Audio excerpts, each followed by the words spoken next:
వీటెన్ news కి స్వాగతం. నా ఉద్యోగం నాకు ఇప్పించింది సోషల్ టీచర్ రమాజ్యోతి. మంచిర్యాల జిల్లా బెల్లంపల్లి వెన్నెల మండలానికి చెందిన రమాదేవి నా ఉద్యోగం నాకు ఇప్పించారని గత 19 నెలల నుండి తిరగని కారణం లేదని నిన్నెల కస్తూరిబా గాంధీ బాలికల విద్యాలయంలో 14 సంవత్సరాలుగా సోషల్ సిఆర్టీగా పనిచేస్తున్న రమాజ్యోతి వాపోయారు.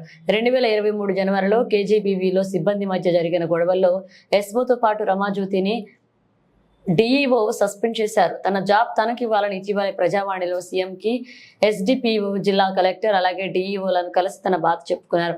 19 నెలలుగా జీతం లేక జాబ్ లేక మానసిక క్షోభ అనుభవిస్తున్నారని, తన కుటుంబం కూడా గడవని పరిస్థితిలో ఉందని ఉన్నతాధికారులు స్పందించి తన ఉద్యోగం తనకు వచ్చేలాగా చూడాలని మీడియా సమావేశంలో తెలిపారు.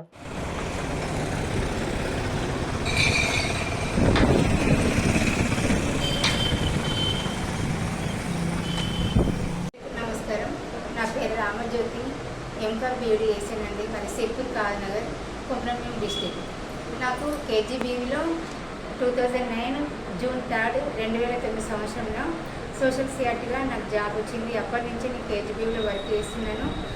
ఫస్ట్ భీమిని అపాయింట్మెంట్ 8 months, తర్వాత మళ్ళీ నిన్నలకి మాకు అప్పట్లో చేయడం జరిగింది, ట్రాన్స్ఫర్స్ ఉంది. అప్పుడు మాకు మురళీధర్ సార్ ఉండే. నేను అప్పటి నుంచి 14 years నేను కేజీబీలో చేశాను.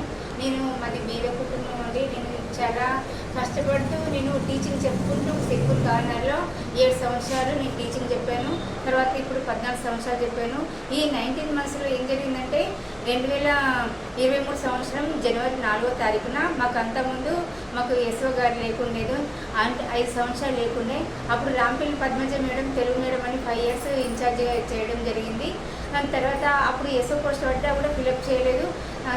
మన కన్నపల్లి నుంచి ఎస్ఓ అమ్ముల మేడం కానీ ఇక్కడికి షిఫ్ట్ చేయడం జరిగింది. నిన్నలకి 6 నెలలలోపే అంటే ఫుడ్ బాగా పెట్టట్లేదని విలేకరుని అందరినీ పిలిపించడం జరిగింది. మీడియా వాళ్ళని అందరినీ పిలిపించడం జరిగింది. ఎందుకు ఏం జరిగిందని నేను వెళ్ళేసరికి అక్కడ రాంపల్లి పద్మజ మేడం మరియు తెలుగు మేడం అనమాట, పీటీ తిరుమల, భారత్ అకౌంటెంట్, మరియు హిందీ మేడం విజయ, శారద మేడం, మ్యాథ్స్ నెన్నటి లక్ష్మి వీళ్ళు ఉన్నారు. ఫోటో వీడియో తీసి మొత్తం ఇష్యూ చేశారు. అప్పుడు నా దగ్గర సెల్ లేకుండే. దానికన్నా ముందు నవంబర్లో నా సెల్ స్టాఫ్ రూమ్ నుంచి తీసుకోవడం జరిగింది.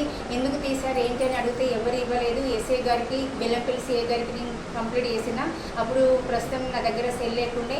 మొత్తం ఇష్యూ చేసి మీడియా వారిని పిలిపించి, ఎంఈఓ డిఓ గారిని, ఎమ్మెల్యే చిన్నయ్య గారిని పిలిపించి ఫుడ్ బాగా పెడతలేని మేడం గారిని ఇరికించడం జరిగింది, యశ్వాముల మేడం గారిని.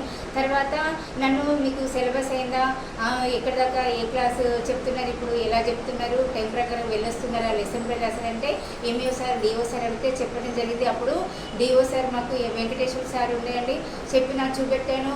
Projects notes, exam notes, fair notes, lesson పెట్టి టీచింగ్ ప్రతి ఒక్కరు చూపెట్టాను సార్. అయినా కూడా నా జాబు నాకు ఇవ్వక జనవరి 6వ తారీఖు రాంపల్లి పని చేయడం ఎక్కడ మీకు కూడా వచ్చింది. మాకు దీని గురించి తెలియదని నాకు లెటర్ ఇవ్వడం జరిగింది. సర్వీస్ స్టాఫ్ అనదర్ ఆర్డర్స్ నాకు నేను ఏం తప్పు చేయలేదు, ఎందుకు ఇలా ఇచ్చారు అని ఏడ్చుకుంటూ ఎంఈఓ సార్ దగ్గరికి వెళ్ళాను, లేకుంటే డిఓ సార్ వెంకటేశ్వర సార్ దగ్గరికి వెళ్ళాను. ఏడ్చుకుంటూ చెప్పాను, సార్ నేను ఏం తప్పు చేయలేదు సార్, నేను సిలబస్ కంప్లీట్ చేశాను సార్, టైం ప్రకారంగా నేను వెళ్ళేస్తున్నాను సార్, నా జాబ్ నాకు తెలుసు ప్రాధాయపడ్డాను, అయినా కూడా ఇవ్వలేదు సార్. కరోనా టైంలో సార్ అంతకుముందు నన్ను 2 గంటలు బయట ఉంచారు సార్. అంటే మన పిల్లలు ఆ టైంలో లేకుండా 1 time స్కూల్ ఉంటే 2020 ఏప్రిల్ మంత్ నాడు 25th